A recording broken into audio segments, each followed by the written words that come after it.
Hey everybody, it's Richard Harris and Scott Leese with another fun episode of the Surf and Sales podcast. And as usual, we do very little preparation. So I'm going to have our guest introduce herself in just a second, but want to give a shout out to Gong, Lead 411, Perception Predict, Vidyard, our newest sponsor, who we're super excited to have on board, and just Find them. Find them is the last one. That's right. So we got a lot. So thank you. Please go check those folks out. We appreciate their support. Anna, and I didn't even ask before we jumped on, how do we pronounce your last name? I'm sure you get it all the time. Absolutely, it's okay. It's actually pronounced Kosior. So it's a Polish Eastern European last name. And yeah, it's a little bit elusive for some. That's all right. So tell everybody, what's the organization you're with, what role you're in these days, what's your average sales cycle like, just so people have context for what you're doing. Yeah, absolutely. So name's Anna Kosior. I'm a strategic business development rep over at Ada.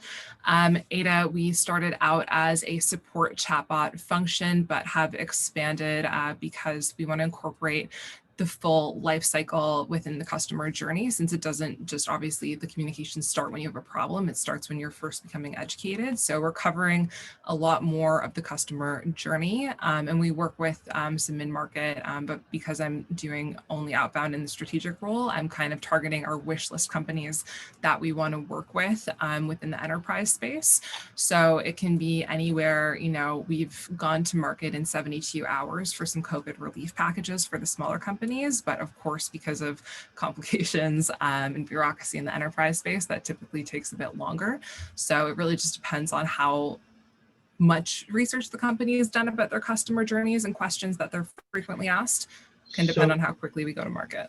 So talk about that for a second, Bill, because you dropped a lot of good buzzwords, right? Starting with chatbox, right? I think you may have lost me a little bit after chatbox, but then reeled me back in with customer journey.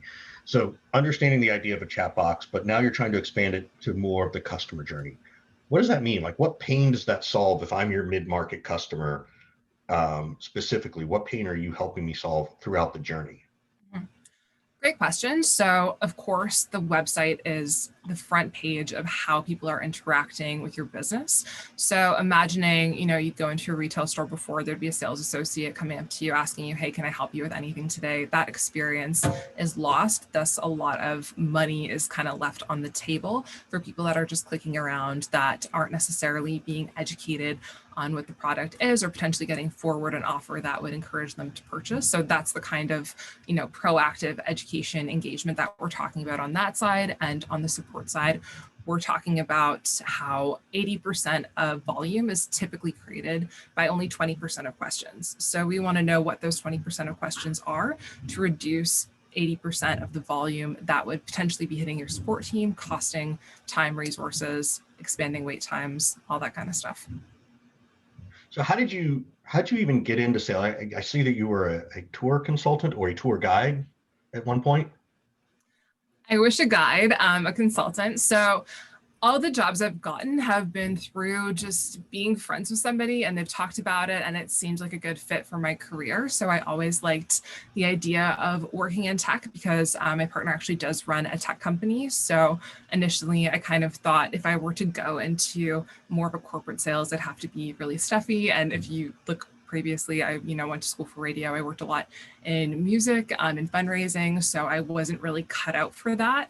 And I think meeting some people who worked in tech sales, they were just really legitimate, authentic people that I want to spend my time around. So I kind of made the jump because one of my good friends, Connor, worked at Ada and said, you know what, I think you'd be a really good fit. And, rest is history.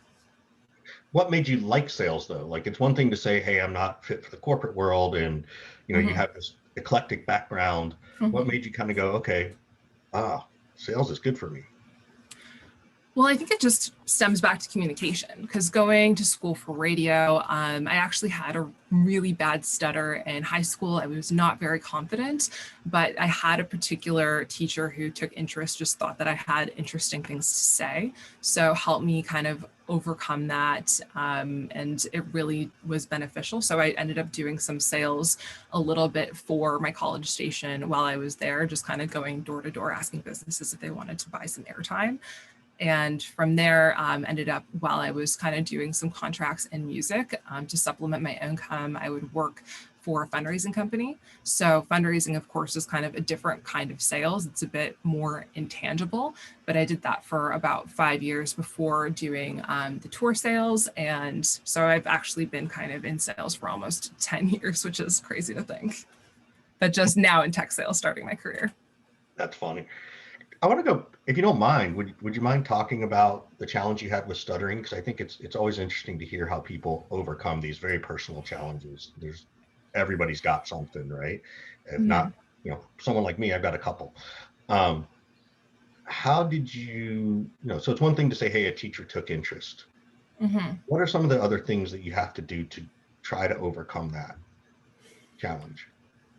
Well, it all happened really quickly in the program because I think something amazing that happens when you are in a sales environment is people listen to your calls and give you feedback. And before even getting into it, people would listen to what you would record and provide feedback there. So because I was understanding that my whole class would be listening to whatever I was producing, it really put a spotlight on, okay, how am I communicating this?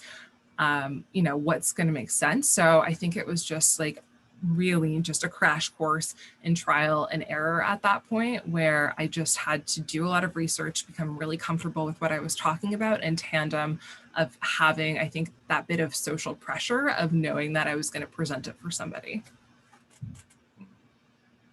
Interesting. So have you, as you've moved into this tech sales world, right? And are you, I can't really tell from your role, are you like an SDR, BDR in terms of setting appointments, or are you a full cycle rep in terms of business development? What does it really mean for you? For me, I'm setting outbound appointments. So I'm working exclusively, with companies that would be a really good fit for, the automation kind of support that we provide, and doing research on, what their deal cycles are like, who are the main stakeholders, and just kind of keeping consistent, providing value, because, of course, when you are doing outbound, there's so many people just like you fighting for the attention tooth and nail. So being able to come prepared and, be at least a little bit interesting, maybe give them another idea, that's huge. And that's something I think that's been really exciting for me in the last year, because I came into it with a lot of imposter syndrome, which I think is something a lot of folks talk about in this space. And just in the last couple of months, it just kind of dawned on me that, wow, I am like listening and talking to a ton of CX leaders all day, every day, and I'm really absorbed in this space. And not everybody who's siloed in these companies have that opportunity. So even if we have a conversation, maybe this isn't the best fit, hopefully I can at least give them some ideas as to how some of their peers have been able to overcome the challenges they're facing. The amount of research that you're doing is pretty significant, right? In the role that you're in right now. Mm-hmm. How do you combat the feeling of like, gosh, what did I actually do today? Because I just studied, these companies and these accounts, and I made a bunch of notes and all this kind of thing. I always struggle with that, probably because I'm just super impatient.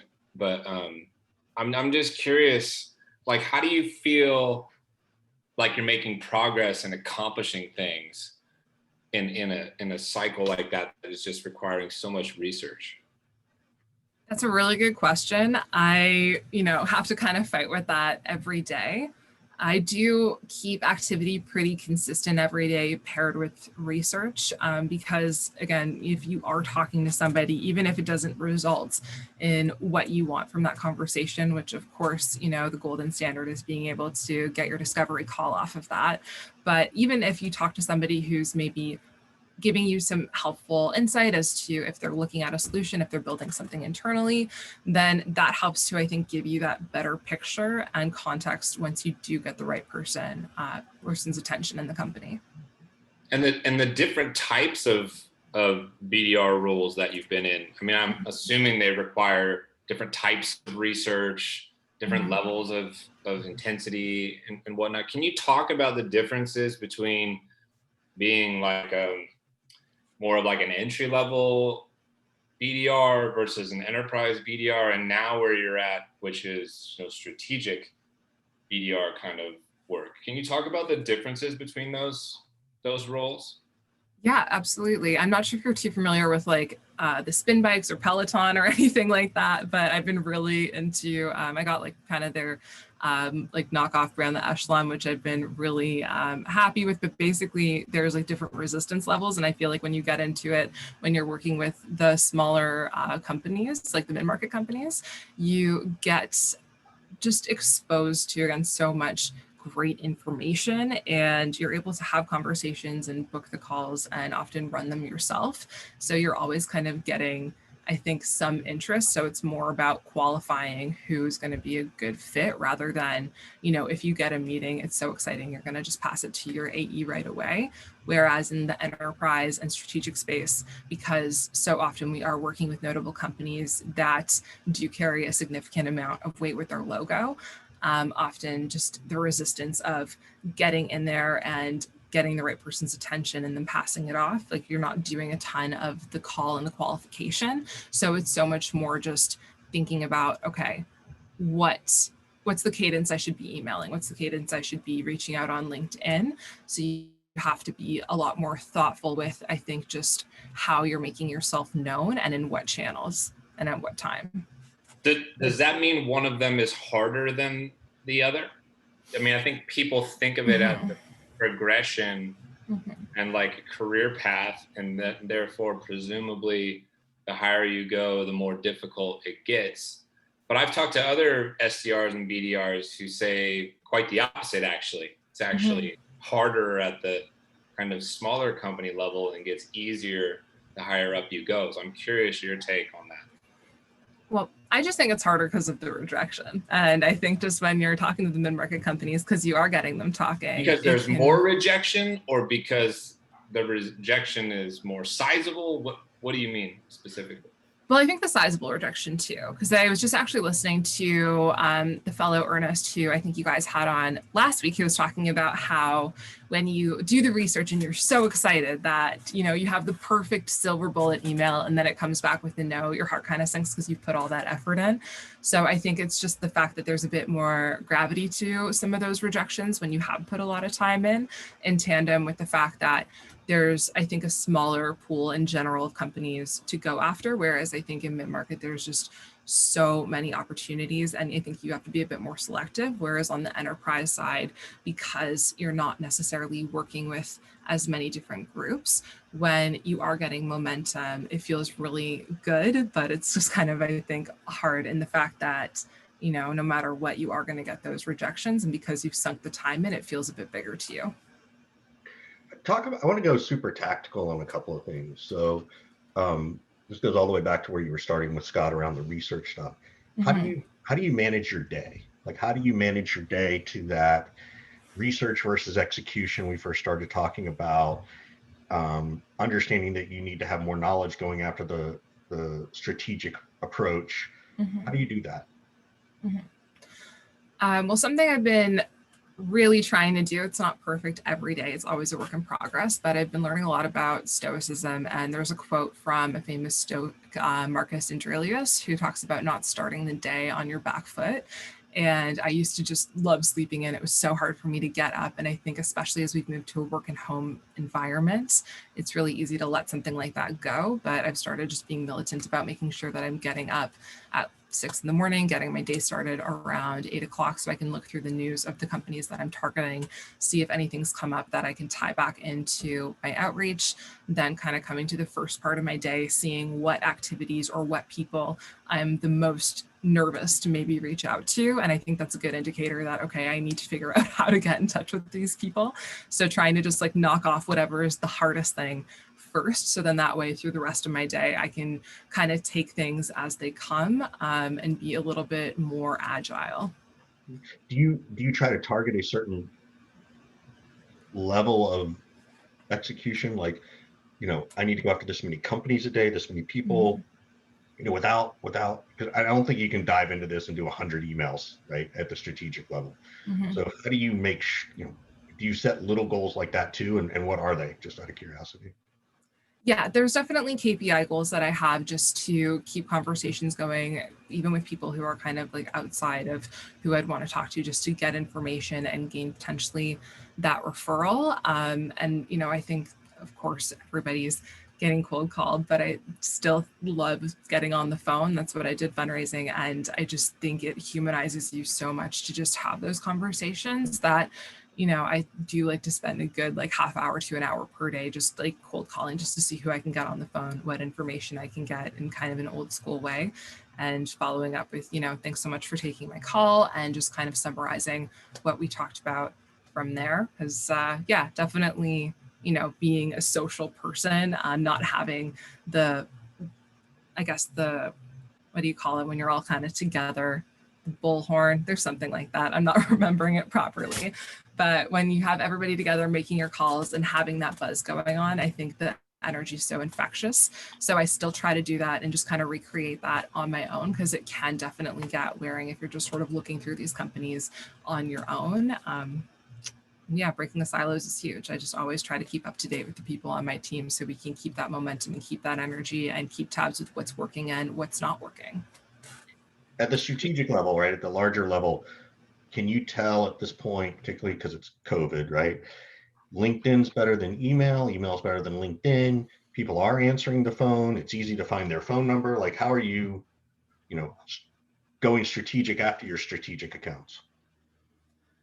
I love LinkedIn video messages. I've been getting a lot of great just connections, not even necessarily from the sales side. I mean, of course, that's again golden standard if we can't get a meeting, but I've just gotten, well, it helps to legitimize you when you see that it's not just like a fishy or spammy email, which I think in these larger companies, people have maybe a tendency to write off depending on how you're phrasing your emails.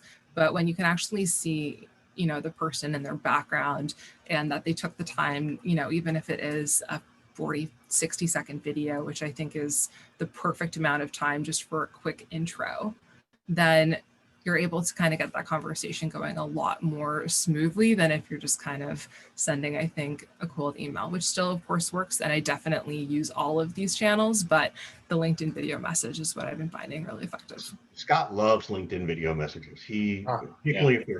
particularly if they're 40 to 60 seconds long. Oh, Tell me about that. That's the right timeline. That's the right timeline. There's too many that are like 2 minutes long. It's like, I'm not going to watch your 2.5 minute video trying to talk to me about whatever, and especially when I don't know you. No, it just drives me nuts. I want to talk about the career path of the BDR and how you feel, if you feel like there is one. There's a lot of people are like, oh, I'm a BDR and I can move up, you know, in terms of the size of accounts that I'm working, but then I'm stuck because nobody will hire me as an AE because I've never closed anything before. So does that concern you at all? Do you feel like the SDR, BDR world, I don't want to use the word legitimize, but I can't think of a better word. It's just like, is it standalone enough now where the progression is enough that somebody doesn't have to look to management or look to being an AE? How do you think about this stuff at all?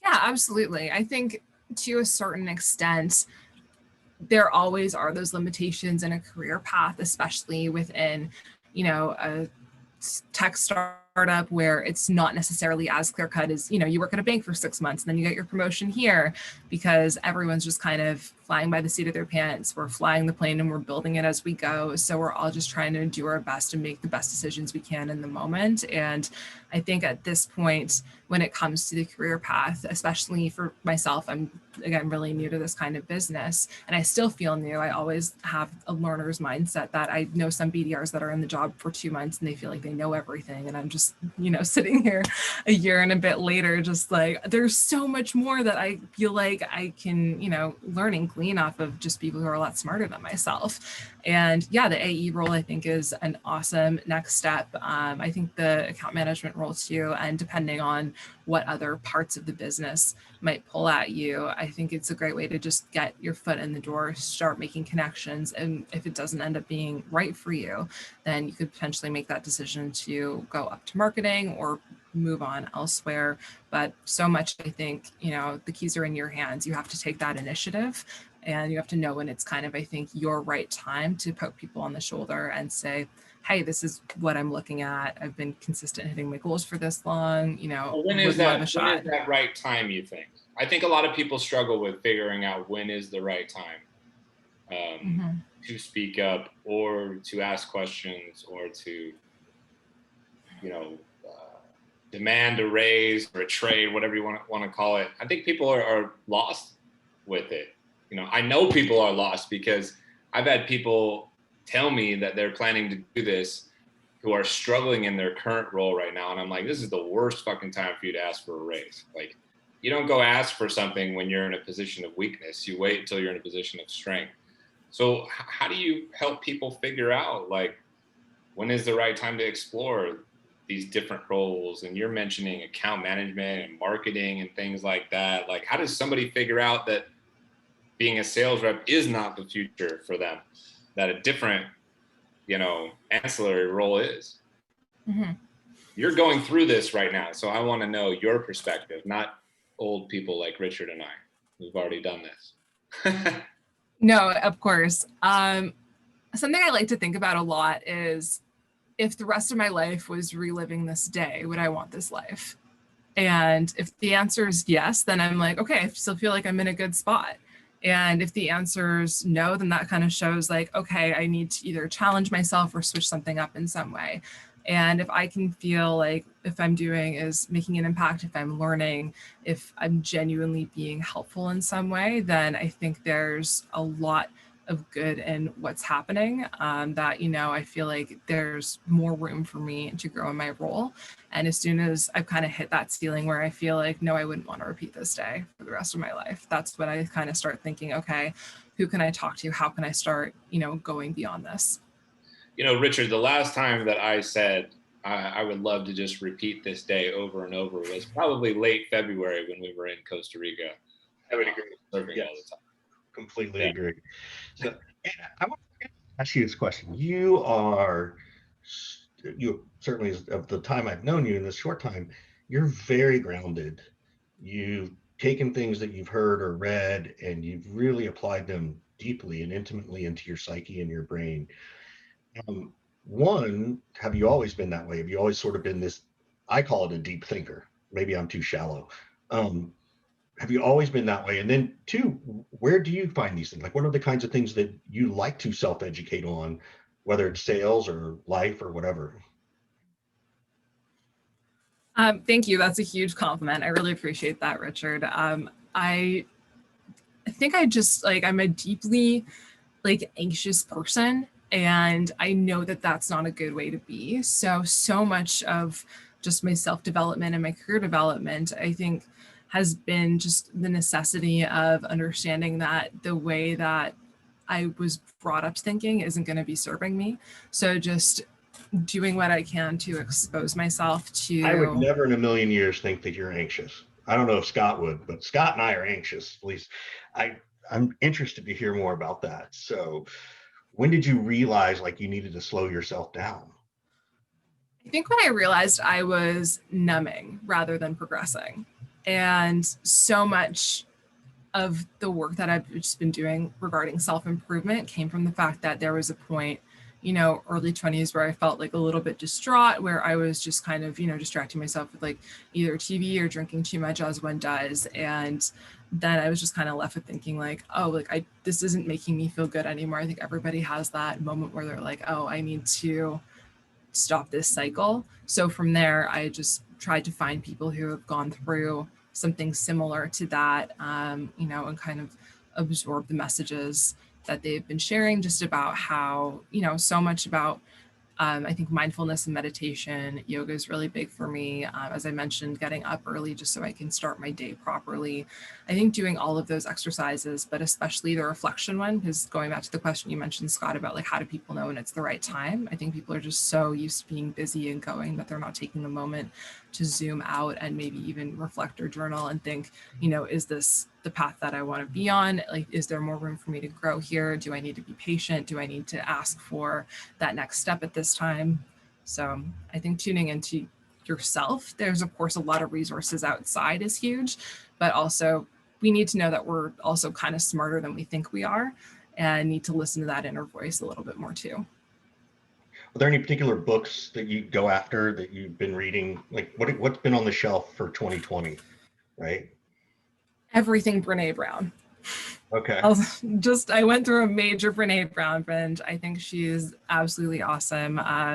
Definitely her Gifts of Imperfection book is one that I actually did reread this year as well. It's the one that I'm really thinking of, but also there's a guy who's a basketball coach who does also have a sales book. And I'm not sure if you're familiar with that. Scott? I'm trying to think here. Basketball coach with sales book. I don't know. John Woodrow, I think is his name. I'm gonna Google this. Yes, John Wooden.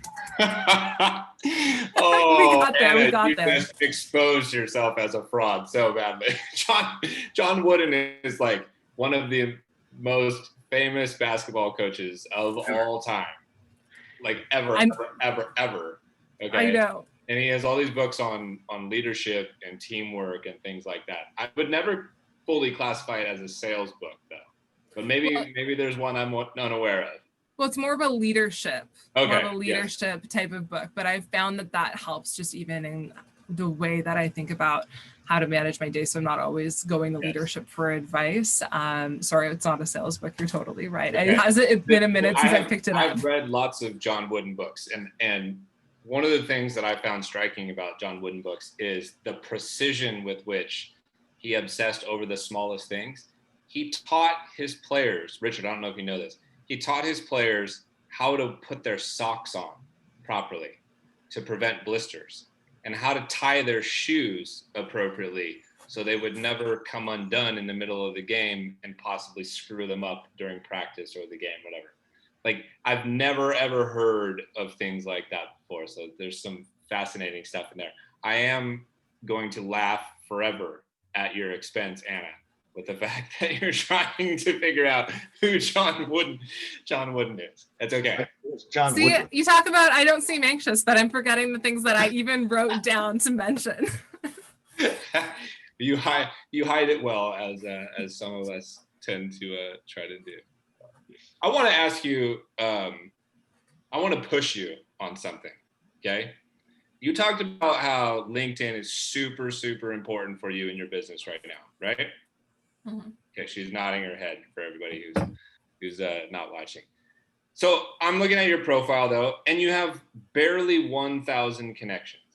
Mm-hmm. It seems to me that somebody who is been in the SDR role for a year and a half now, 3 different types, moving up the ladder, strategic SDR role, like, shouldn't you be working a little bit harder to have more connections? And the greater number of connections you have and the bigger network you have, that's going to end up filling your pipeline and bringing you more deals. 100%. I appreciate that as a call out because I definitely need to put my socks up when it comes to the amount of people who I am connecting with so I can reach out to them. I only really started putting so many of my eggs in the LinkedIn basket recently. So I think that's more so indicative to the fact that I just kind of clued in maybe, late August that this was going to be a major factor in the deals that I'm bringing in, because when I started doing the strategic role, early September, late August, that's when I realized, okay, I'm going to have to do things a little bit differently than I've done before. And that's when I really started to make those kind of moves to investing in, doing more videos, the BDRs, all that good stuff. Whereas before I was mostly just opting for the cold calls and the cold emails. Yeah. So I'm now wondering, because you're just sort of embarking on this journey for the first time, and there's a lot of people who have a lot of different reasons or excuses why they haven't done something or never will. Now that you're looking at it, what's the biggest barrier to entry? Like you say that you're starting to think about it, but you know, I'm over here thinking, okay, well, Anna, then, you know, connect with 25 people a day. Like, what are we waiting on here? Like, what's the biggest barrier to entry? What's the thing maybe that sales leaders like myself need to better understand and find a way to better support you so you can grow that network faster, if that makes sense?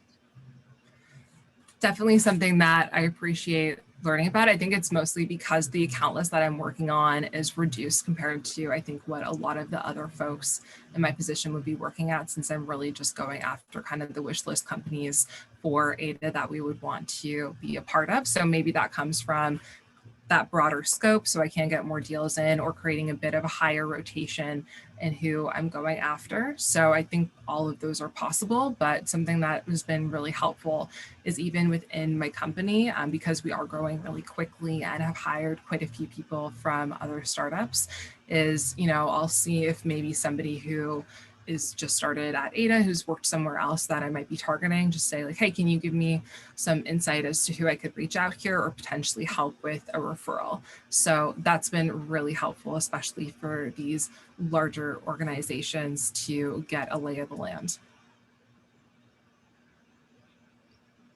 Oh, so I thought Richard was going to ask something.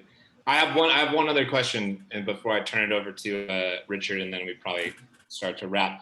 You mentioned something earlier about how you were doing some things to supplement your income, and I've been a huge proponent of side hustles and people not becoming reliant upon just one source of income for themselves, one job. And I think COVID has been a forcing function in a lot of ways, and showing people just like how vulnerable we are to financial hardship if all your eggs are in one basket.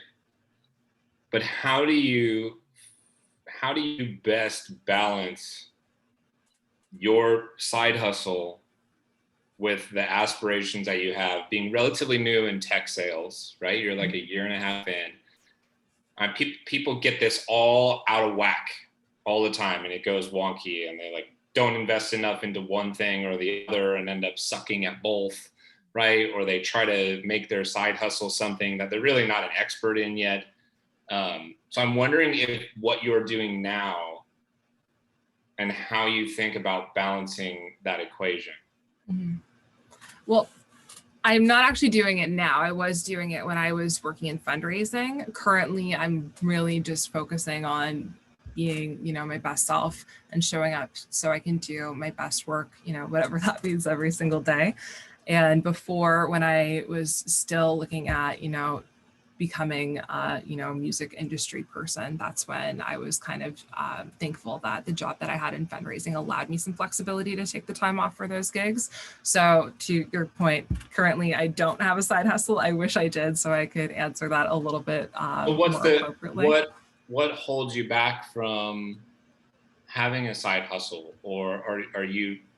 I guess what I'm saying, I understand and appreciate, like, okay, I really want to focus on what I'm doing right now and get really good at this particular gig. This is my anxiety. I just worry, like, okay, well, what if that gig disappears? Then what? You're at zero instead of wherever your side hustle could be. And what other skills could your side hustle be teaching you right now, potentially? So how should somebody, you included, how will you think about when is maybe the right time to start a side hustle? Like, how will you know you're good enough at your current gig that expanding and branching off to do something else is not a negative distraction, but a positive one? That is a good question. I would love to have the answer for that. I think, you know, at this stage, it's something I've been toying around with a lot because, again, with the fragility of having a single source of income, it's become so apparent how having diversified skills and just having your hands in a couple of different pockets is going to be so beneficial.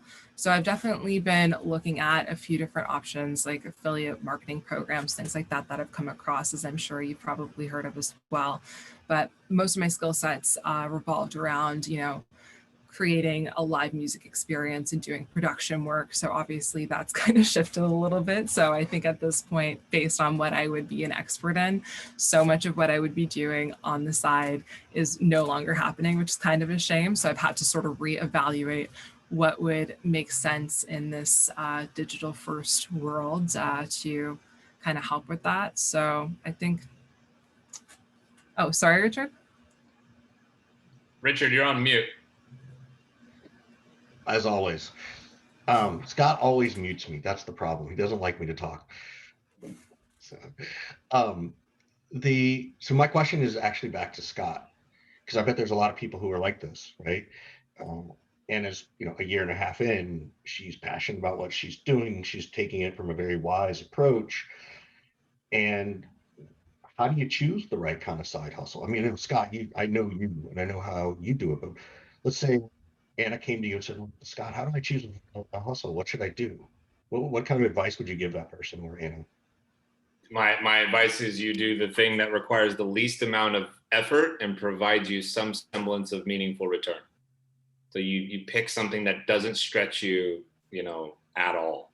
And I don't know what that looks like based on your life and your background, but let's say that you were a go-between bands and venues or something like that. And making a couple intros could somehow get you paid like a $50, $100 referral fee or something like that, right? Like that kind of thing to me requires zero effort whatsoever and is just quick, easy kind of supplemental cash.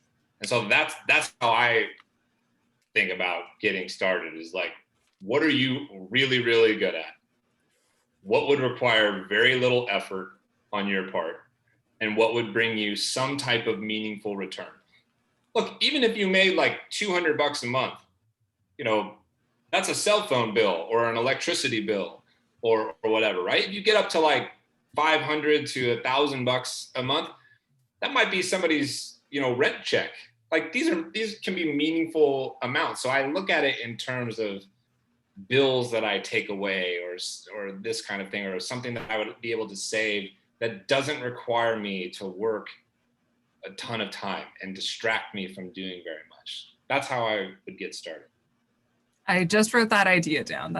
I could see you typing golden. That down. I was like, this is why I wanted to ask Scott, because he always has these great answers to these questions. So it's because I'm always scheming of how I can make a little bit more money with doing less work. That's what I know, right? Scott, now I'll tell you the other side. Scott's hassle, or his problem, is that sometimes he takes too many of the $50 gigs a month. Right. And then he overworks himself, and I'm like, dude, what are you doing? Yeah, it's true. I can't even get you on the phone to talk to you about something important, and because you're having a $50 meeting. Not anymore. Not anymore. Those days are over, Richard. Yeah, I know you. We'll see. So, Anna, by the way, so we do need to wrap up, and we'll have our last question, but a quick shout out again to Find Them and Lead 411 and Gong, Perception Predict, and Vidyard, our newest sponsor, who you seem to be having some great success with, Anna. So, but what can we do to help you? How can we be of assistance to you?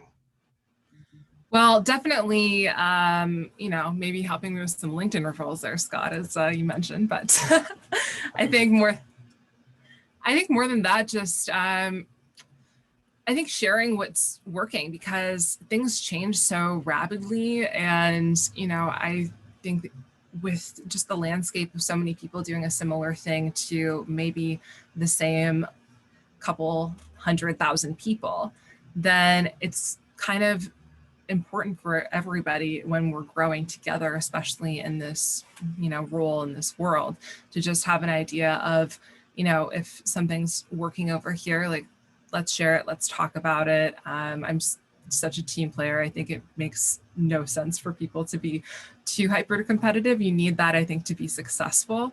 But at the end of the day, when, again, we're just kind of on our own, working in, you know, our bedrooms or our offices, being able to just say, hey, like, this is working for me. And even just that sharing of energy is so helpful. Well, that's why some of these, you know, micro communities that have sprouted up are so important, because you get that opportunity, whether it's, you know, surf and sales stuff, or Thursday night sales, or different Patreon groups, or Rev Genius, Revenue Collective, Sales Hacker, all these kinds of places. So I would encourage you and anybody else out there who's seeking, you know, that kind of mind share and community, to check out some of these different, you know, What communities are you a part of, or have you not done that, Anna? I need to do more of that work. I definitely do appreciate kind of the tap on the shoulder here, because that's something that, you know, just I think being immersed in, you know, my own company's world, I've just really focused on, you know, the culture there. But I think expanding it is going to be so beneficial going into the new year. Yeah, I would definitely tell you to check out Sales Hacker and Rev Genius for sure. Scott, which ones would you recommend to her? All the ones that I participate in, of course, Richard. Those are the ones I'd recommend to. But think about her role. Stop. You know, look, do you know how many SDRs and BDRs come to Thursday night sales every single week? Yeah, Amy and I have been answering questions about the role of BDRs and SDRs for 35 weeks in a row. You know, and there's 150 people there hanging out, talking about it all the time. So I would go there if you want real live interaction. If you want Slack communities and things like that, then the others that Richard is talking about are great. Yeah, definitely. Send it to me offline. Oh, you want me to do work for you? Right. Had to ask. I'm writing it down too. Make it easy for somebody to help you. That's awesome. Well, Anna, thank you so much for spending some time with us today. We really do appreciate it. It's been really insightful and inspiring on some of the things you shared with us. Thank you. Hey, thanks so much, guys.